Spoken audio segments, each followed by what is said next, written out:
I felt and saw this presence of something like a ghost. As I was reaching for my keys, something growled at me coming out of the basement. It was bad energy. I was sort of feeling like I was letting Satan out of hell. I saw out of the corner of my eye what I thought was the girl falling off the roof. I couldn't think. It was so loud and I was so terrified that I just froze. I'm not calling for that. I'm calling because I'm freaking out here. I felt this presence trying to push itself down on top of me very violently. It would not go away. It was freaking me out. I look at my arm and it's got a scratch on it.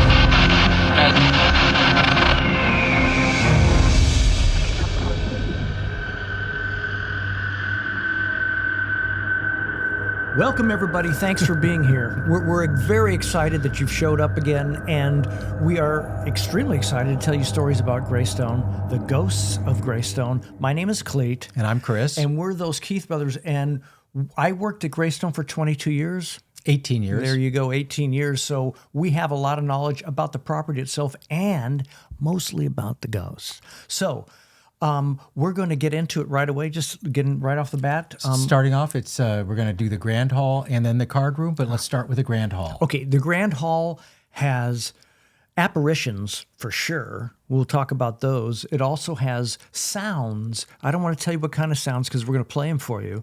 And it also has poltergeist activity in the card room, and that leads right off the Grand Hall. Are we going to talk about that? What's that? Poltergeist? Yeah. Okay. Yeah. So let's get into what is it? What are we doing first? First is Luz. Okay, Luz. Luz, I won't give her last name. I'm trying not to give last names, but it's going to come out eventually. It's in the book. It's in the book. Luz Rodriguez. Thank you. Is that what you wanted to hear? Okay. Love her. Really sweet person. And she came to Greystone to talk to me about her stories. Now, she had the most of anybody in the book that I wrote. She had 24 separate stories, wow, which is incredible. And so I got her to come back and walked her through the house and said, "You lead me." And immediately things started happening, although things did happen during our walk. Two things happened. I don't know if we'll get to those, not tonight. Today. But two things did actually happen. She was touched, and a voice came through in our conversation, right, which was amazing. Right. So the first thing that happened to her in the Grand Hall is, well, she would go out and she would clean the terrace windows when it was slow, and she could see through the card room into the Grand Hall. Well, let's let Luz tell us what happened. Okay. I saw who I believe to be Ned standing right here in the middle of the hallway. And the Grand Hall here. The Grand Hall. Mm-hmm. He was wearing, he was see-through. And I was out there cleaning the windows, and I looked up, and there was someone standing there. And at first I thought it was someone like back here at the door, or maybe there was a reflection of someone behind me. There's no one behind me, and he was just standing there. It was cut off, like you couldn't see his entire leg, but he was almost like floating, and it was see-through. Wow. I mean, he was wearing like a reddish, like a smoking jacket, like a reddish smoking jacket, and he just stood there, like looking at me, and I was just like I still get chills. I was just going to say, yeah. And I was just like, okay. Hi, Ned.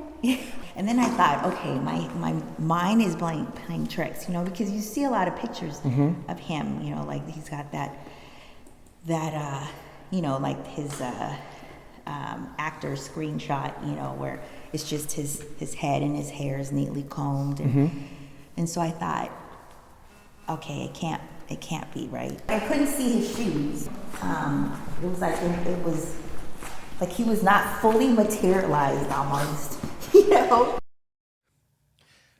She talked about the smoking jacket. Yeah. Now, we've never validated that, but we have pictures of him in a smoking jacket, but they're black and white.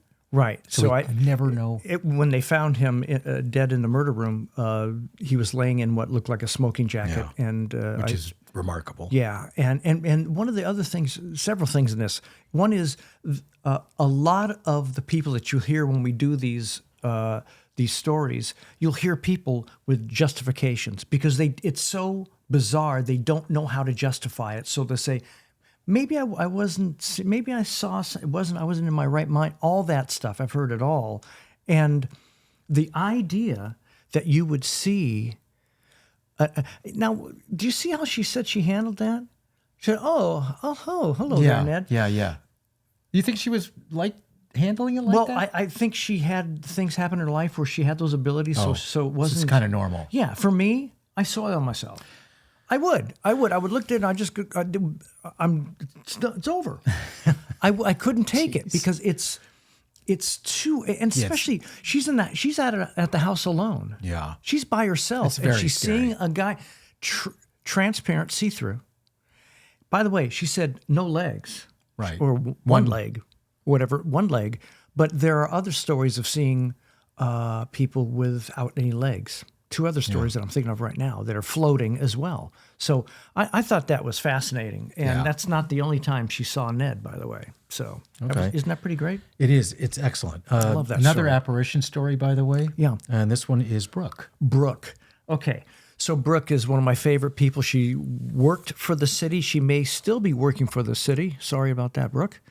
And her story is pretty fascinating. And when I got her to come into Greystone with me and to go through that story, we went right to the location where she was. Let's just play it. I was in the house, and this was one night during the week, and it was probably around 9, 10 o'clock at night, and I was with my boyfriend. He was a ranger. His name was Brennan. What was his name? 1991. Brennan Knight.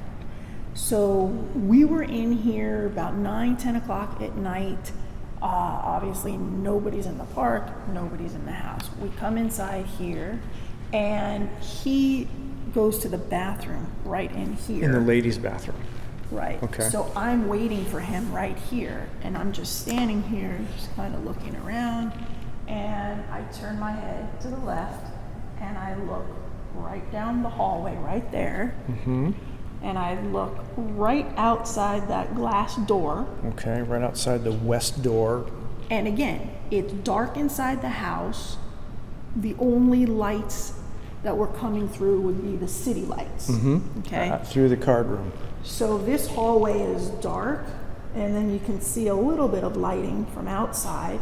And all of a sudden, from this direction on the left, going that way, I see a lady, but she was small, so it could have been like a girl, just floating past that window right there.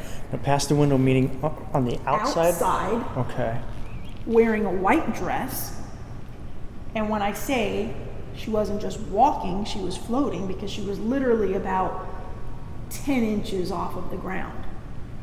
And she's wearing a long white dress, and you can't see any feet coming through.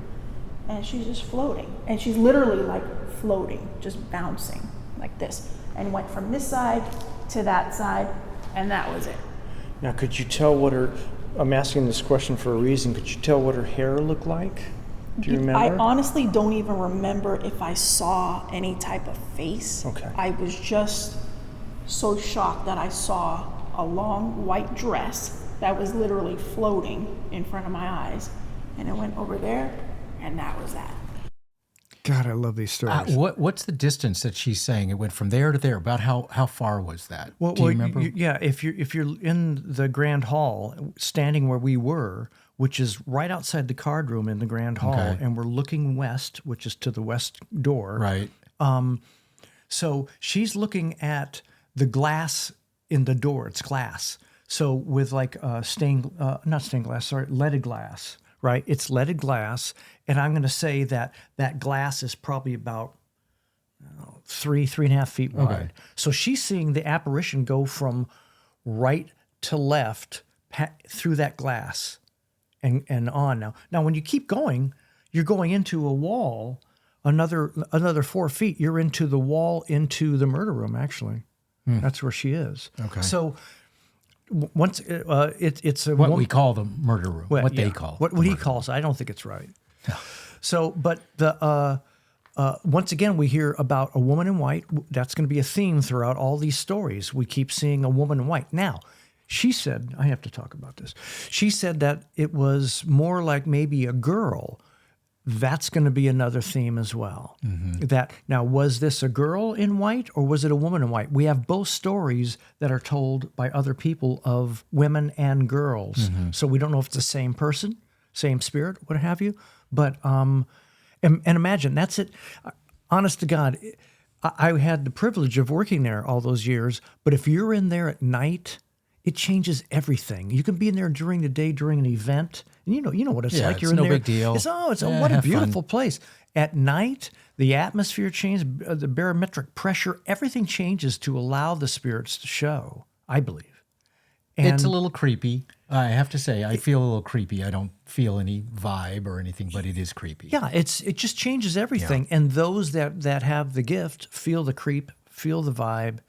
And here's Brooke, who's just waiting for her boyfriend, Brennan Knight, by the way, who's also had some stories in this, in the book. All right, let's jump. Let's jump. I'm excited. Keep this going. moving. All right, let's go. What's next? The next is just off the Grand Hall, as you've been saying, is the card room.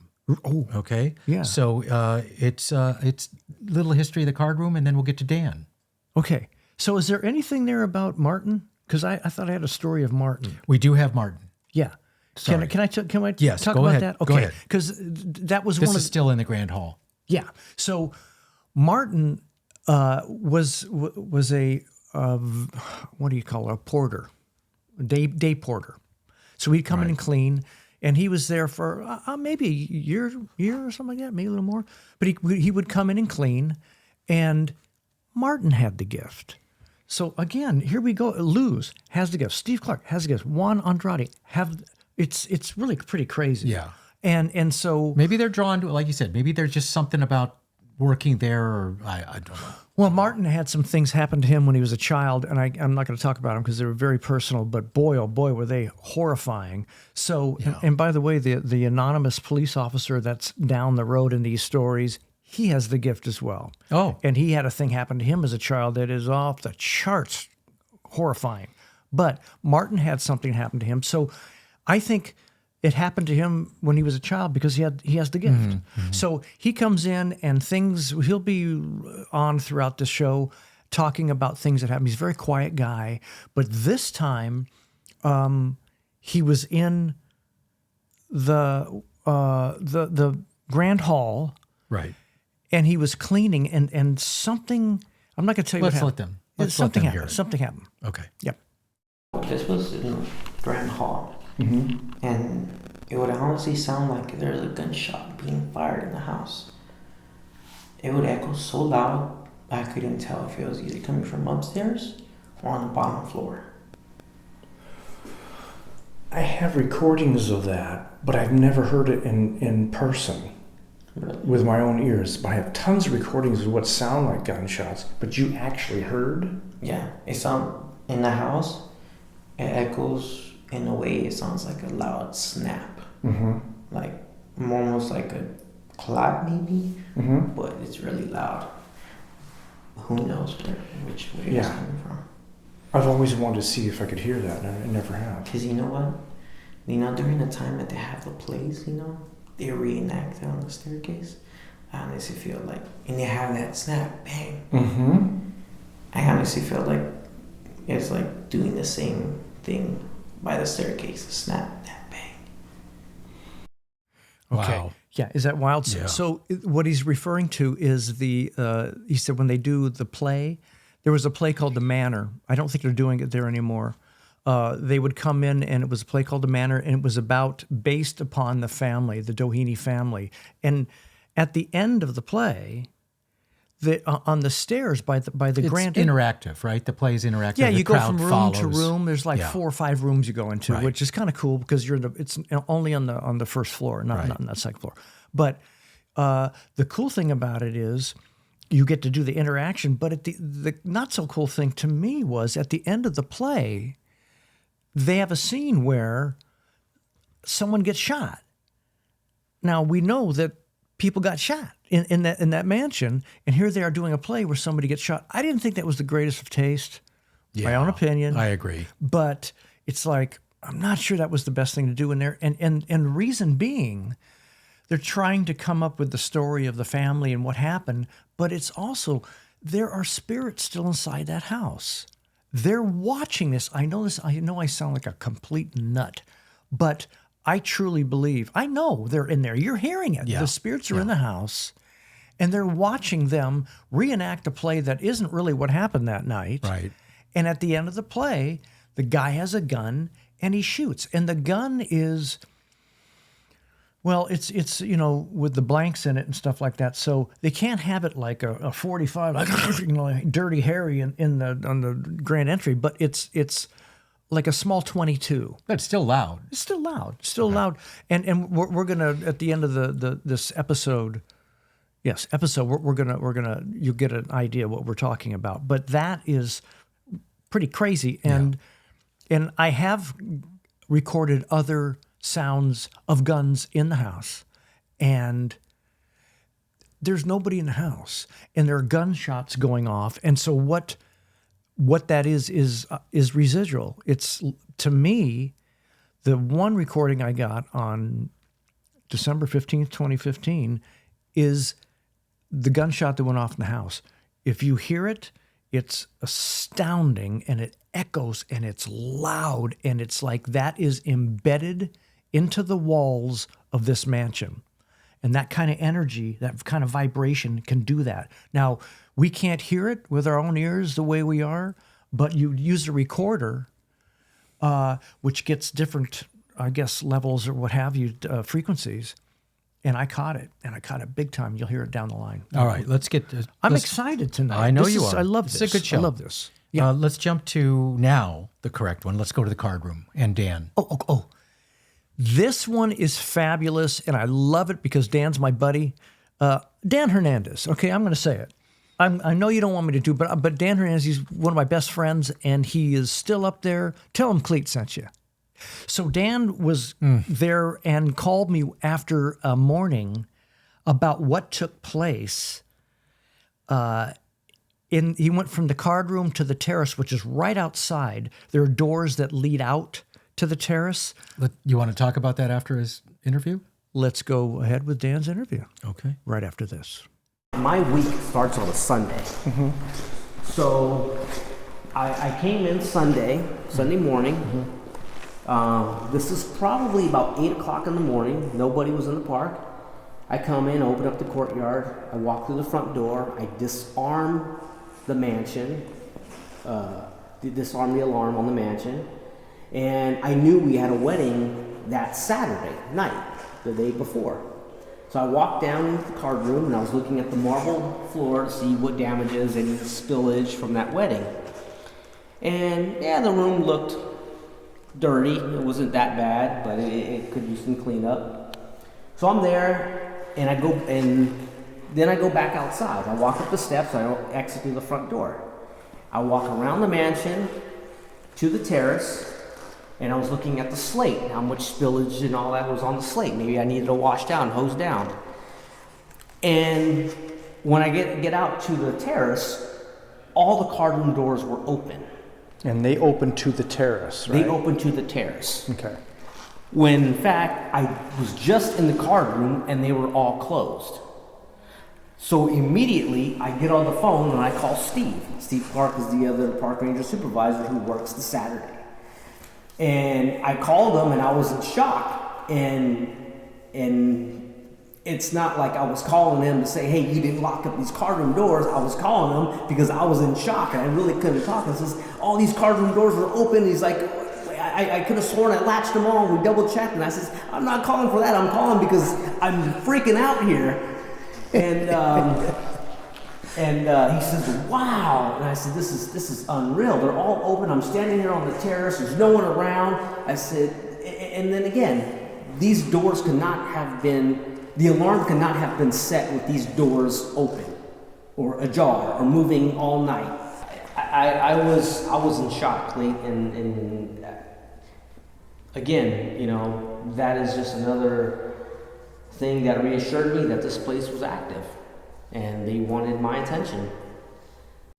Wow. Now, where were you recording him? In the card room, right there in the little area? In the card room, yeah. Okay. So you're gonna hear people in the background if there are other rangers or other people prepping for an event or something. So throughout these shows, you'll hear people in the background or outside patrons walking behind interviews. But the thing with Dan saying near the end, which I always think about, he says the alarm couldn't have been set.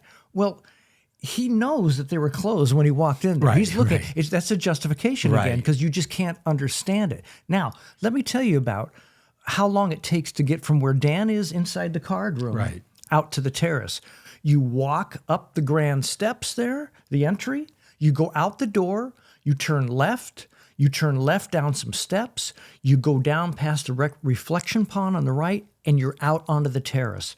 30 seconds? 45 seconds? Closer to 45, 50 seconds. Okay. These doors are a pain. They're arched like French doors. There are three sets, 2 doors each in each set. You have to unlock the little handle, I guess you call it, to open the door. You have to go up there. There's what are called canes. They're metal canes that go into hoops up here to lock it up top, and canes that go into bottom. Two for each door, 2 for the doors of that one French door set, and then you have to open up the handle. And then you got to pull them in. And sometimes, most of the time, they'll stick because they hardly ever open them. So, and that's for each of It would take you 45 seconds to open up one set of doors. Longer than that. Because some of them are just, they're stuck. Right. The canes are stuck because we don't open those doors. Right. So this is what's so crazy when I talk about poltergeist. The amount of energy that was needed from this spirit or spirits to open 3 doors, 6 really altogether, because each door has 2, each panel has 2, all the way open, and in 45 seconds? Yeah, no, I know that can't happen. Yeah, it's impossible, and that's why he was in shock. Right. And that's why he's calling Steve and saying, what did you, and Steve's going, I thought he locked, no, I'm not talking about that. Well, Dan was freaked out. Yeah. What about Steve? Okay. Again, I keep saying one of my favorites, but honest to God, they're all good stories. They're all good stories. So you're going to love this one. This one knocked me out. So we would do a design show. At one period, it was like one every 10 years. I'm sorry, one every year for 10 years. Right. Good Lord, give me another beer. We would have a show where designers come and they. Let's say it's Lux Magazine. They did it one year. So the designers from Lux, they come in and they go, I want to buy the card room. They pay for the card room. Then they bring in, it's like a design house in Pasadena. So they end up designing the room. The card room was designed by a woman named Lisa Turner, who was awesome. And she decided that she was going to take that room and do it in Stevie Wonder. And it was, I almost said it, like icons, major icons. I think it was something along those lines. Major icons of Legends? Something like that. I can't remember the title of it. We'll look at it later. But so she decided to do it, and she put in a piano, and she put in like these trumpets and trombones that were bent together, really awesome looking, up on the wall. And over on the other side was a big video thing showing Stevie Wonder playing. Really cool room. And then also had like these 2 tall statues that were beautiful and everything. And let's let Steve tell the story. Would you? You think so? Sorry. That's right. That morning we were just opening up, and it was, the sun wasn't quite up. And the first thing we did when we would come in, we start turning lights on, just so we could get through the house and all that. And I just remember I was coming this way, down the hallway, and, I just naturally look at the view, and as I looked, one of the statues, I swear, moved. turned as I was walking. And I stopped, and then I actually went up to the statue and was looking at it, you know, and all this. And then I'm like, okay, my imagination, and continued on, turning lights on. And then when she came in about 11 or noon that day. She was all worked up because she said somebody had moved her statue away from the wall, which I didn't even notice at the time. Mm-hmm. You know, it just was where it was, and you know, I just was looking at it and, you know, giving it a once over. But I actually walked up to it, you know, and then she came in and she's like, you know, called us saying somebody moved my statue, and that's when I told her what happened. So those were old, like, ceremonial masks, African masks, you know, with on the stand, and then the beaded, you know. And the beads were rocks. Yeah. So the statues weighed 300 pounds. That's what she told me. Yeah, they were big. Yeah. Tall. So you also told me that day when you called me about it, you said that you went up to it and pointed at it and said, "You just moved." I said something, yeah. I mean, I was just being silly. I was by myself. Right. But, yeah, I went up and, you know, the sun was just starting to come through because I took a photo that morning of it with the sun coming right up here. Mm-hmm. You know, it was still over there, Mm-hmm. and it was right here. Mm-hmm. So, I said something like, "You're not going to scare me," or something silly, you know, just... You know, you told me on the phone, you said, you pointed and said, "You just moved," and you took a photo of it. Yes, and I did take a photo because I swear it had moved. Okay, let's break this down a little bit. First of all, it turned out, and even after Steve and I chatted, and I think Lisa will talk about this, but it turned out that both statues moved. It just wasn't the one. Yeah, I heard that afterward. Yeah, Steve saw the one because when he walked and looked into the room and that one moved, then it was like, that's what he focused on. But the other one also moved. So when she came in, I think they both moved. But once again, justification. Yeah.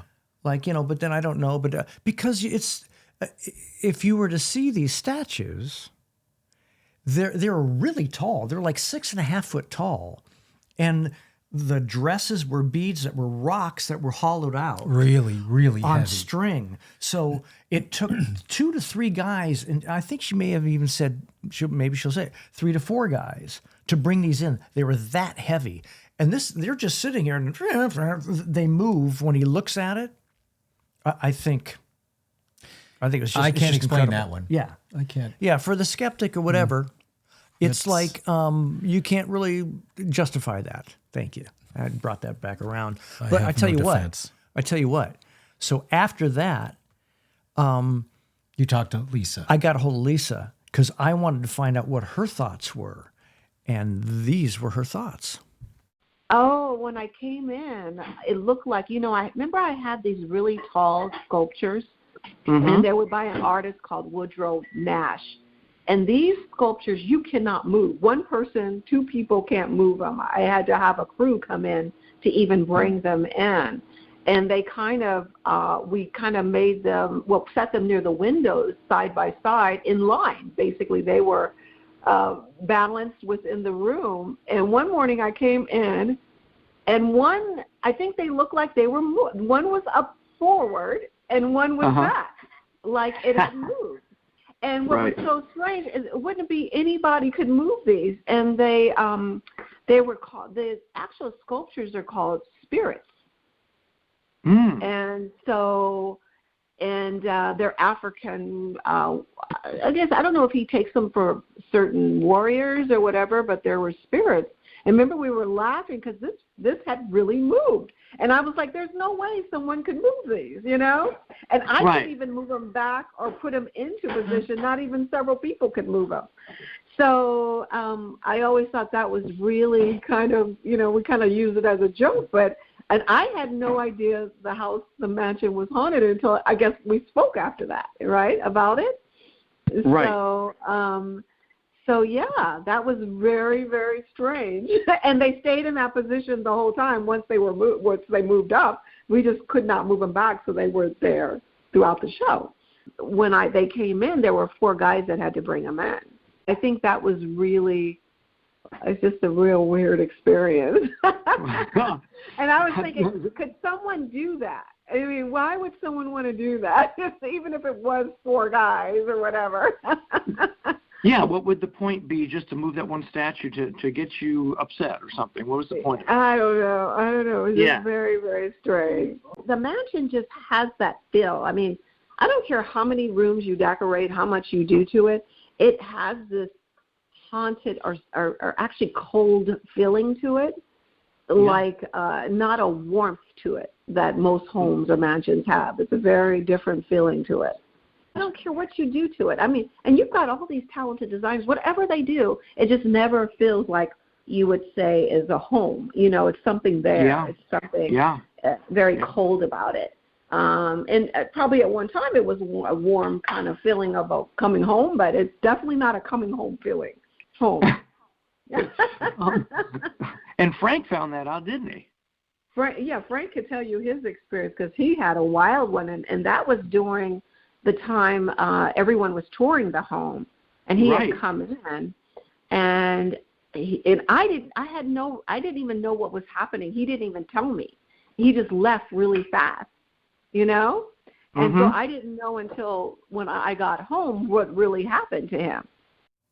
First of all, the sweetest person in the world. You can tell. She's fantastic. God, I love her. And what was now we didn't. So I'm going to get into what I did because that's not in the recording. And what happened was once that took place, I had a recording setup that I had 4-camera recording with onto a whole DVR deal. And so I told her, I said, look, I don't know what happened. They did move.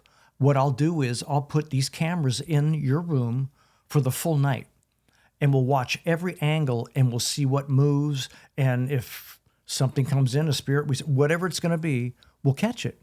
She said, great. So I did that. And next morning came in, got all the cameras in the unit, got it out of there before the show began. And when I got a chance to look at all the cameras in real time, I went back because there were African masks and all that stuff. So she thought, were these, haunted and all that stuff? And that's what did everything. So I went back to her and I said, I think I know what it is. She goes, you found it? I said, yeah, I think I know what it is. She goes, what is it? I said, it's Steve Clark. And she just looked at me like, huh? I told that to Steve and he laughed. But I believe it to be true. And the fact that Steve Clark has the gift, he has the ability to connect with spirits.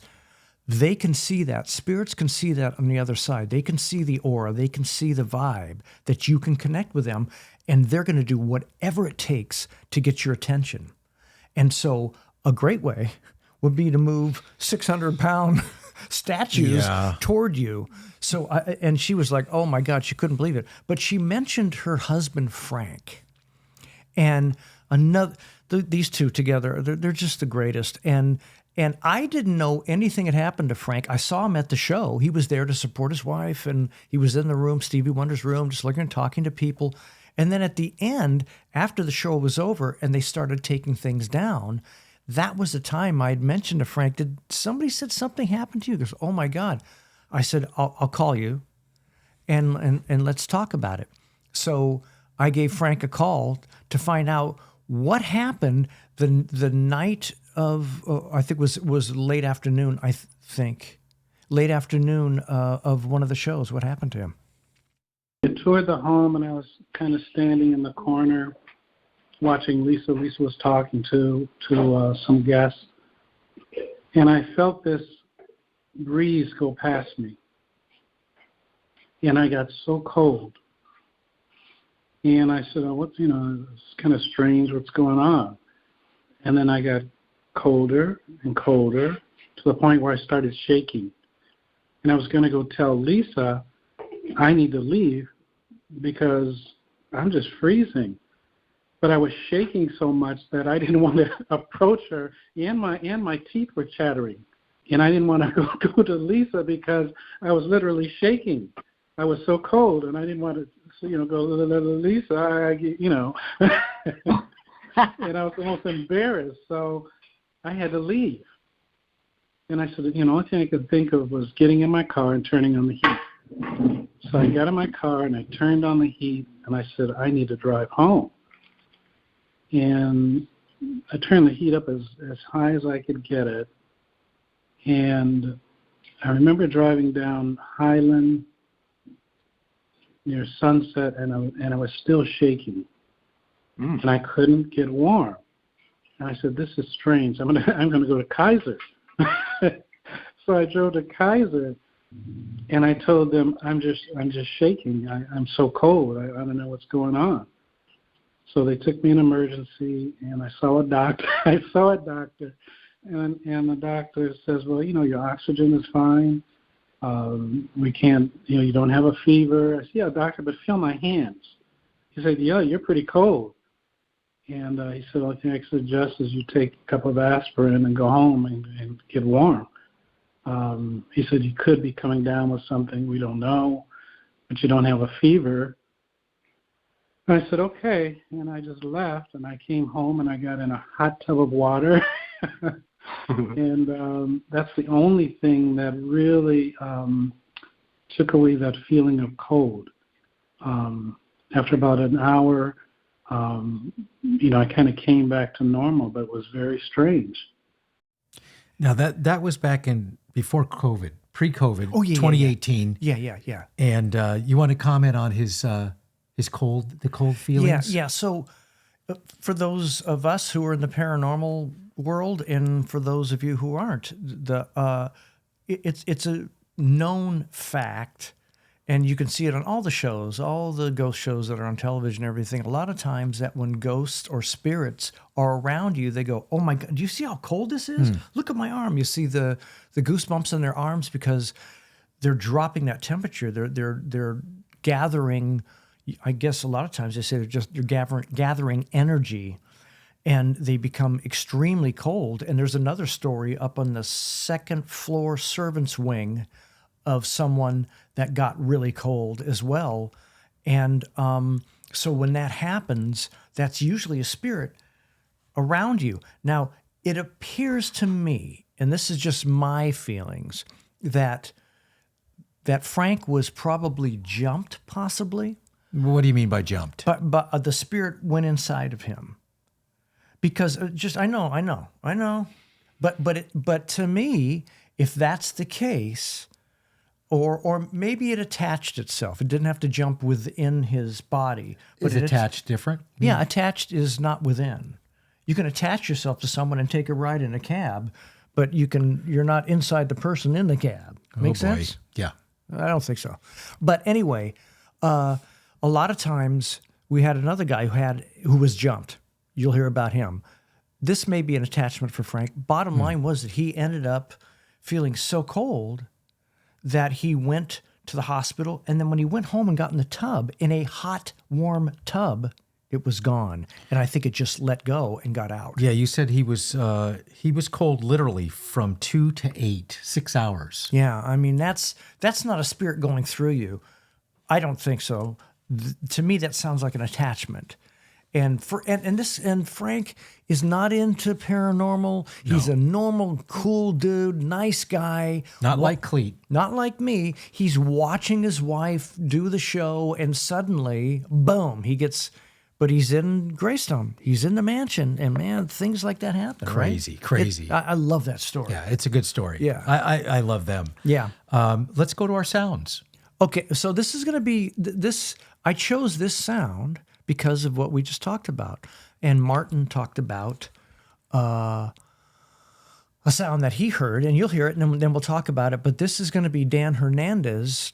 Should I use his last name? Sure. You already did. Dan Hernandez would, if I was not working that day and I was home, I'd say, hey, Dan, could you leave the recorder at the center of the second floor landing? Yeah, I got it. Okay. So then Dan would do that for me. This is Dan leaving the recorder, and then hear what happens when Dan walks away from the recorder. All right. 4:42 p.m., March 3rd. Sunday, that is. See you tomorrow.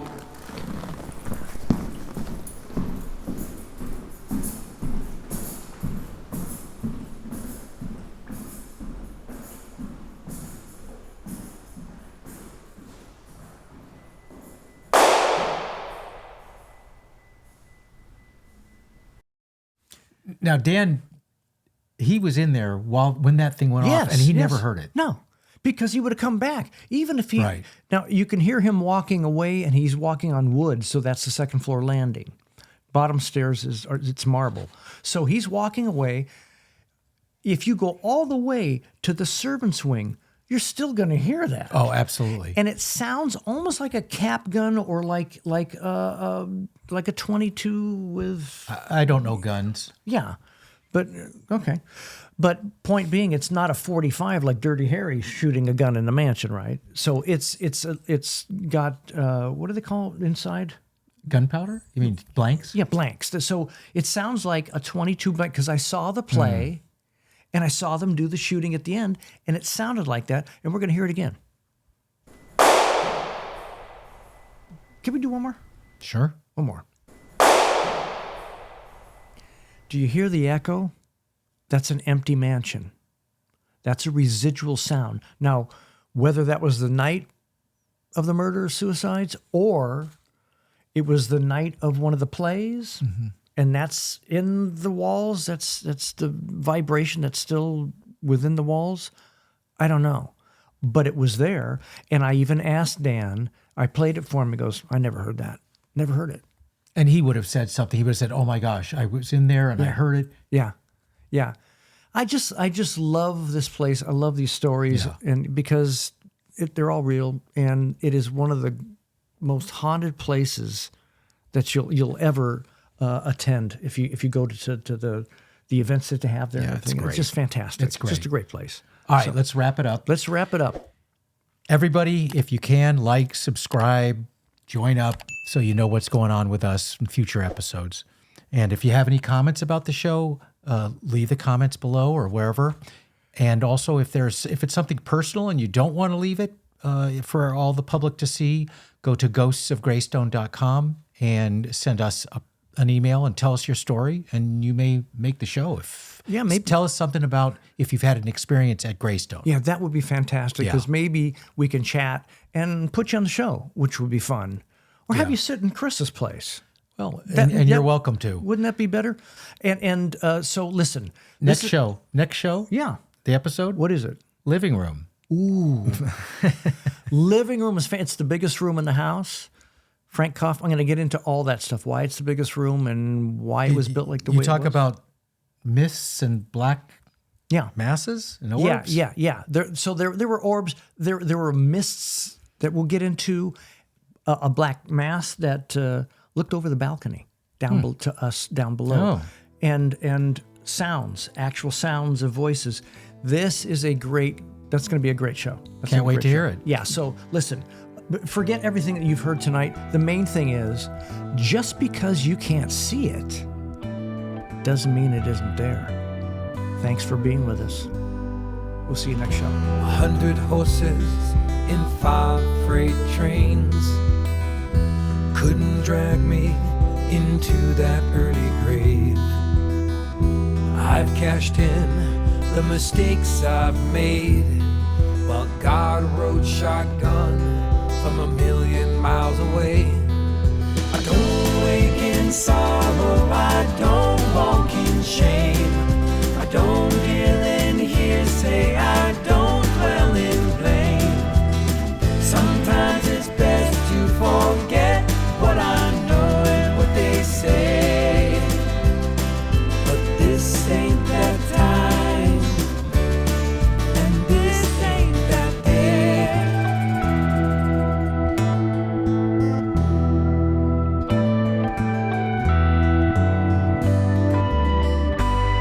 With the heart of a gypsy and the eyes of a child, I walk these fields and let my love grow wild. Filled with fever, I dare my desire. Don't fear the flame, I walk through the fire. I don't wake in sorrow, I don't walk in shame, I don't deal in hearsay, I don't dwell in blame. Sometimes it's best to forget what I know and what they say, but this ain't that time, and this